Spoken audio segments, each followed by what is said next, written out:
So let me try this exercise. I'm going to say words out loud. And I want you to say those words in your mind. That's called thinking, right? Okay? All I want you to do is repeat the words I say out loud to yourself. Okay? It's perfectly okay for a husband to beat his wife. Now, how many of you were able to say those words? Let's not argue yet. How many of you could say those words to yourself? Oh, come on. All of you could say those words to yourself. How many of you believe it? No one believes it. No one believes it. Just that is, by the way, a technique I use when I teach a client at a certain point. What is the difference between a thought and a belief? That's the difference between a thought and a belief. You can think anything. And if you get your clients to think a lot of stuff, all well and good. But if you haven't gotten them to believe it, then you really haven't helped them change. How do we get people to believe stuff? Teaching tales. I use a lot of teaching tales, analogies, repetitive statements that Gary has talked about. Now let's start with how I kind of introduce the topic. At a certain point in the session, you take your history, you get an idea of what the problem is. There's a lot of clinical judgment with that. If it's a crisis, you might tend to it immediately. If it's not, quite frankly, I've found take the history later. Let's deal with stuff in terms of teaching the person and pulling them in. And one of the things I say, you're angry, you're depressed, you're upset. One of the things that we do is we help people learn to look at things differently. And you know what you need? You need to learn emotional muscle building. That's what you really need to do. Can I tell you about emotional muscle building? And that has appeal to it. It's concrete, and it's something that cops want to do. They want to develop their muscles. They want to develop their emotional muscles. And I say emotional muscle building this is going to tell you what we're going to do in counseling. We're going to get to the specific in a second, but emotional muscle building is going to teach you what we're going to do together, at least one of the things we're going to do. Let's say, though, so I can show you the easiness of emotional muscle building, but the pitfalls. Let's say that the reason that you came here, believe it or not, was to make your left bicep bigger. It's the only reason you came here. Forget the other bicep, just the left bicep. And I say, I got a tool for that. I got a tool for that. And I pull out, judge your cop, between 15 and 35 pounds. You don't want to insult the guy, but you don't want to overwork him. So I pull out a 25-pound dumbbell, and I give you that dumbbell. And I'm going to give you some instructions. I'm going to say, okay, what I want you to do is every day I want you to take that dumbbell only in your left bicep, and I want you to do 25 repetitions. Wait a few minutes and do another 25. Simple or hard to understand? The guy says, simple. Simple. Okay, that's great. That's great to have a simple tool. And you know what? I don't know how you're going to fall out on this as I'm talking to them. Because a lot of people listen and say, 25-pound dumbbell, 25 repetitions. I understand that. I understand that. So on the way home, they realize they understand it so well, they don't actually have to ever touch the damn dumbbell because they really got that understanding of the instruction that I'm giving them. So they put the dumbbell under the bed. And a month later, they, never having seen the dumbbell, they go like this. And I ask my client, what do you see? And they go, well, nothing. Okay. So I say, you know what happens to those people? At a certain point, they go and they get the dumbbell out because the understanding alone didn't work. And they take the dumbbell and they do this 25 times. And then they go in the mirror after the first time of using that. And they go like this. And what do they see? Nothing. Aha. So it's interesting. So if you don't do it at all, you get nothing. And when you do the stuff I tell you to, you still get nothing. But what do you think happens to the guy who takes the dumbbell and repeatedly does this over, and notice the theme of repetition, over and over again? The guy says, yeah, I guess about a month after doing it every day, when he goes like this, what do you see? You see an increase in your left bicep. And then you can tease them because humor is important. So now, congratulations, look, I got a freak with one arm's really big and the other arm isn't. But that's the way of I set the foundation for cognitive theory. Then I move on into, depending upon how long that took, I move on and say, you know what? It's a lot of big words and a lot of different theories, and I'm going to teach you cognitive theory. I like the idea of teaching the science. I use I try and teach them what's going on in addition to the stories. So I'll say, what's interesting is that we're going to do a formula. We're going to do a formula, and I'm going to teach you this formula, and it's going to help you to understand how you yourself create feelings. But what's interesting is that people who come to my office, they actually come with a theory of where emotions come from. They come already with this theory. You have this theory. I tell them, I'm talking to them, you guys may be beyond this, and theory's wrong. Well, let's start. Let me ask you a question. Does anything, because we're going to do a story on anger, and I'm very honest. I said the reason we're going to do a story on anger, a teaching tale, is that I have a number of different stories, and I like this one the best. But we're going to do a story on anger, and it's going to teach us a whole chain of how you're going to create your own emotions. But before we get to that, let me see if you have that theory already. Give me an example of something that annoys you, something that gets you angry. And I will do this. These are my words. I stretch them out. I hand them up a little bit. Say, but what I want you to do, though, is tell me something simple, because I don't want us to get distracted by you telling me that world hunger or man's inhumanity to man gets you angry, because we're just not going to be able to concentrate. We can talk about that later, but for now, give me something simple. Rude store clerks. I tell them the truth, that when I was doing this counseling, having it done to me, tailgaters used to piss me off. And they will tell me something. They'll come at this, I don't like people who pass pass me on the right. I don't like that. I hate that. I say, okay. So now let's get a load of start the formula. At A, somebody passes you on the right. That's your activating event. Sound familiar? And you're telling me that, you say, Dan, there's a consequence when that happens. When someone passes me on the left, I get angry. Excellent. You have the formula. Look at that. You came in with your own formula. At A, something happens. And at C, there's an emotional consequence. You're angry. That's very interesting. There's a problem with that formula, guy. What's the problem? So, well, you're kind of telling me that some person, something, some event will impinge upon you and get you angry. But there's a problem with that guy. What's the problem? Well, let me ask you a question. Of all the people in the world, including yourself, because you're a people, who do you want to be in charge of your emotions? What does every cop say in terms of who they want to be in charge of their emotions? They? Themselves. Say, the problem with your formula is that you're not in charge of your emotions now, are you? You've given that away. You've given that to somebody else. So the only way you're going to be in charge of your emotions on that one is if you send a letter out prior to going on the road on a particular day saying, no one pass me, I'll be in the yellow Volkswagen on the right. Doesn't happen. With that, I have their attention. Now they want to build their emotional muscle. They want to be in charge of their own emotion. And now I have to teach them the rest of the formula. So I say, okay, so now we have our our activating event, and we know that we're dealing with your emotions. And let's take a story and let's tell a story that lets us fill in the blanks. I call this the elevator story. I live in New York. I've modified the story a little bit because I used to give this neat forced choice pair because I definitely want to control what the person is going to say, but I like to make it motivational and interesting. So I'll say, okay, I'm going to give you a choice of elevators because I'm going to send you into the city.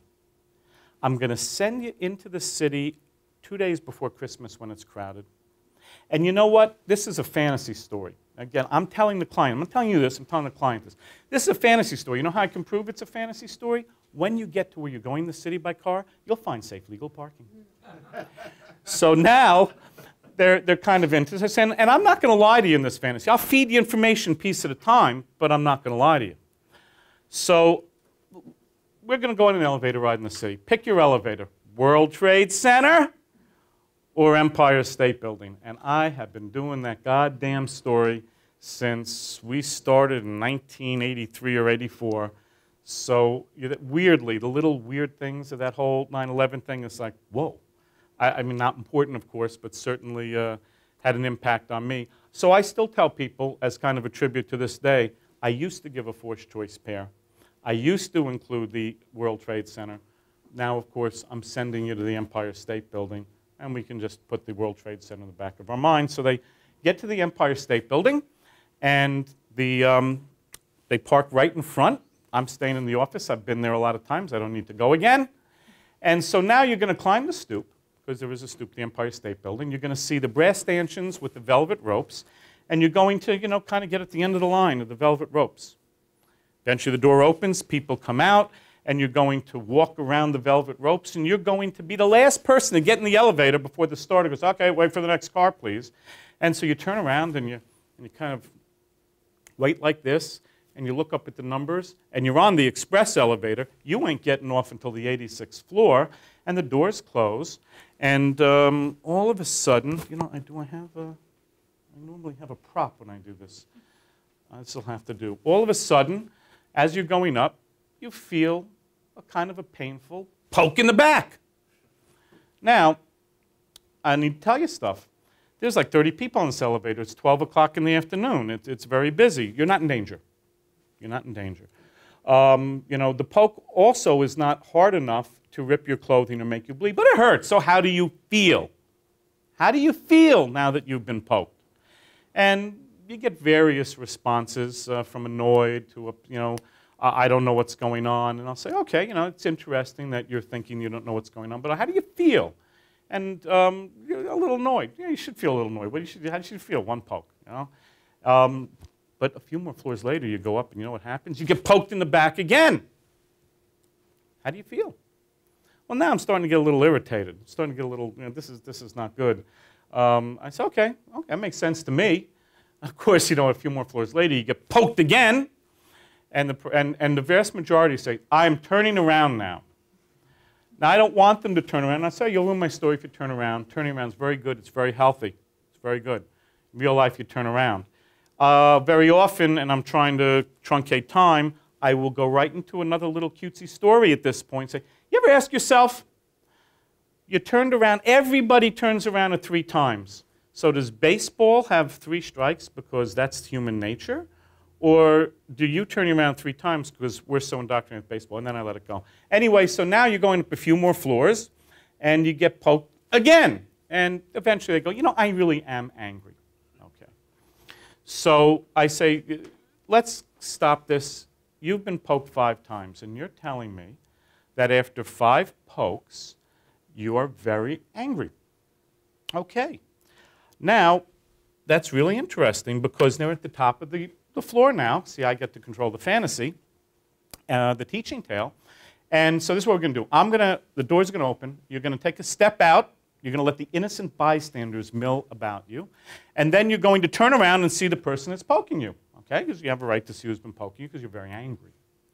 So the doors open and everyone mills about. Now you turn around. Okay, you turn around. And now, okay, all of a sudden you see who's been poking you because that person's still in the elevator. They didn't get out. And the person that's been poking you, as you go to look at the person and, darn, you can't make eye contact because the person's wearing these glasses that are painted absolute black with the lenses opaque to light. You can't see their eyes. You can see their head shaking, and oh, it's a woman. Oh, God, it's an old woman, 80 years old if she's a day with these black glasses. When your head is shaking, you can see the tears are kind of coming down the rims. And your eyes follow down her arm. She's holding a cane. It's a long white cane. The cane seems to have a red stripe at the tip. And then I'll usually go, you're a law enforcement. You've been trained. You have keen investigative skills. Any idea what's wrong with her? And most of them will say, well, they're blind. Say, oh, they're blind. Not only blind, but given the shaking, given what she's doing, probably arthritic, can't hit the ground with the cane. That's why she's not been hitting the ground. Probably in some presenile dementia because she's poking the cane in front.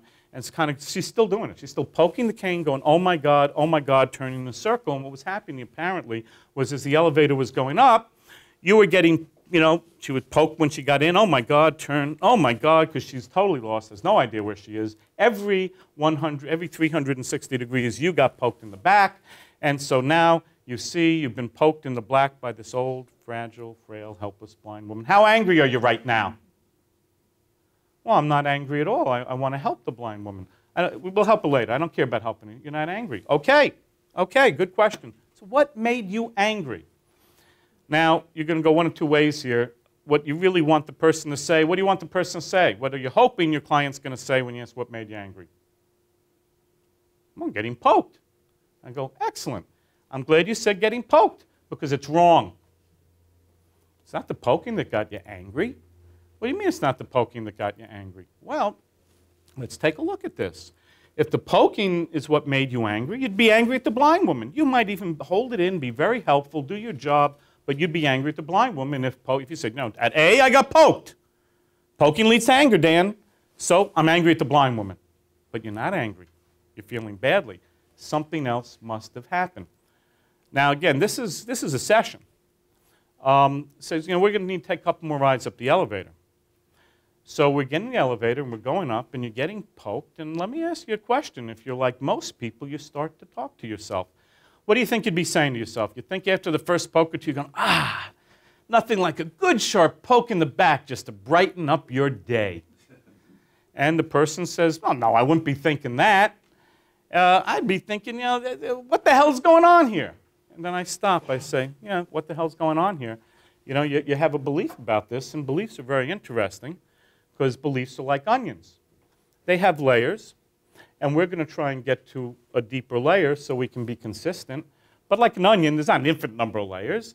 One of the things that that'll go through your mind that you believe is that, what's going on here? What you really, and I'll tell them, I'll guide them to this, you're really saying is, they shouldn't be doing this. That's what your belief is. They shouldn't be poking me. So he goes, yeah. I go, right, look, I'm not arguing. They shouldn't be poking you. And you get poked a couple more times, and the second time you're going, hey, not only shouldn't they be poking me, I'm eliciting this from the people. I'm giving you, now I'm shortcutting this story a little bit. Yeah, the Socratic method isn't too bad with cops at this point. So a little bit later, you get poked a second time. You think, not only shouldn't they be poking me, you know what else I believe? You know what else I believe? I believe that I can't stand this. And I said, okay, that would make sense, getting poked. But, anger is an interesting emotion. It really is.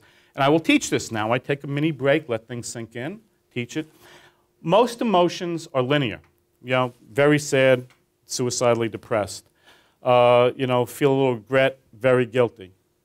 Am I doing it the right direction? That would be for me, yes. Anger, interestingly enough, or very nervous, terrified. Anger is bimodal. Anger is, I'm really annoyed and pissed off, homicidal rage. Okay? And a lot of the cops are very familiar with that. It strikes home. So they're like, okay, I said, now, so you've been poked a few more times, and all the thoughts repeat, but we add to them.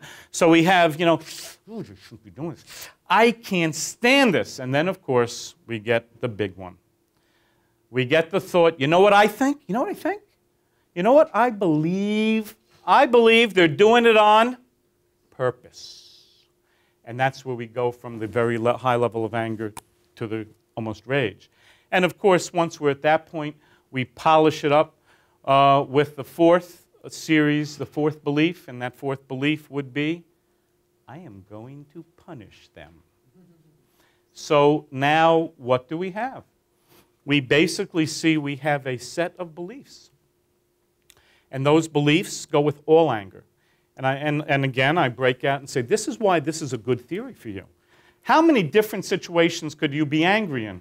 Oh, hundreds, Yeah, okay, but we're talking about one emotion, anger, and we're talking about 4 and only 4 thoughts, 4 beliefs. I get myself confused. Why 4 beliefs? Well, I say to them, the only way you're going to buy this is if I take a belief and I reword it 6 different ways, do I have the same belief reworded 6 different ways, or do I have 1 belief? Or 6 beliefs? I have 1 belief reworded 6 different ways. So we start the process of learning about anger, even though I will do this story with depressed and anxious people. Why? It's very catchy. It pulls for what we want. I keep on expanding it during the session. We're going to go up again. We're going up the elevator again. Now you got it. Okay. Go up the elevator. You get poked. You turn around the first time. You see the poor old blind woman, and you try and comfort her, and you try and help her. So now, what happens, though, is you still get poked 5 more times. Are you ever angry? Well, I get a little annoyed when I get the poke, but no, I'm not angry. Really? You're not angry because you know what's going on, because you don't have the same belief set.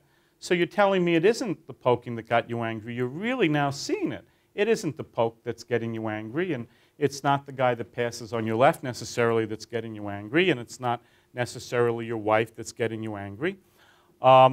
It's you who are getting yourself angry, and you have control. You can build emotional muscle. One of the things that gets confusing, especially with law enforcement, this is important, is some guys say, so you're saying I should never be angry? And I say, absolutely not. I'm saying that you always want to have the choice. And sometimes the correct choice is to get very angry and do something. I'm not going to tell you not to be angry. I'm just going to tell you you're going to feel better if you are in control of what you're feeling. Now what I've done is I've said, so now look what we have. We have a formula that works. We have an activating event. You got poked. We have a set of beliefs. Shouldn't be doing it, can't stand it, did it on purpose, going to punish him. We have the emotion of anger. Okay, so we see that. We see how that occurs. And at this point in the story, I usually do something I enjoy. I kind of say to them, you know, in the literature, not in the literature, the public domain, you've heard the expression that feelings are neither right nor wrong. They're just feelings. And I'm like, I don't buy that. I don't buy that. Feelings are based on beliefs. You can determine if the feeling is right or wrong based on the belief. I said, this is something in the literature that, it's not literature, this is something that's in the public domain that I feel has really been written about mostly by social workers. And then I point out, I say, hey, quiz, what do you call a poorly trained psychologist? Well, a social worker. Anyway, that's certainly, you know, well, never mind. So I even get a laugh from the cops on that at times. I then take one more little trip. I say, now, you know, we talk about beliefs just being accepted without being judged, okay? And this is judging your own beliefs and your own emotions based on them. So now we're up at the top floor, and you're there. You're at the top floor now, but you're on duty. And you're up there because you got a report of some type of a violent act. And when you get up there, you find there's a blind woman laying on the floor unconscious, and some guy's standing next to her. And you say, hey, what happened? And he goes, punched a blind woman. You punched a blind woman? Well, why did you punch the blind woman? Well, she poked me. Well, so she poked you. So what? When I get poked, I get angry, and my feelings are just my feelings. And so what are you going to do? And the guy always says, he's going. And of course, that means you put handcuffs on him and take him away. And I say, so that you really would not at all just accept that feelings are feelings in that case. And the guy says, no, I wouldn't. There's got to be a reason for the feelings. I then say, let's do this one more time. Repetition. You're up there. You're angry. You're thinking they shouldn't be poking me. I can't stand it. They're doing it on purpose, and I'm going to get them. And then you turn around. And what happens? What happens to those beliefs that are just ruminating through your mind? What happens is that you turn around. She shouldn't be, you know, I can say that. She's blind. I shouldn't talk. I mean, that's how she sees. I can't stand blindness. There's something I really can't stand. Second thought dies. She's doing it, she can't be doing it on purpose. She can't see me. She doesn't even know who I am. That's gone. I'm going to hit the, hitting the blind woman's a bad career move in almost any department. So that one goes also. So do you see what happened? And I tell them, the reason I told this story, it's an exaggerated story that pulls for you to understand that when your beliefs change, your emotions change almost instantaneously. That's my first session. And I'm not going to say it's my first session with a cop. That is a synopsis of my first session teaching cognitive theory at the script level. Those are my words.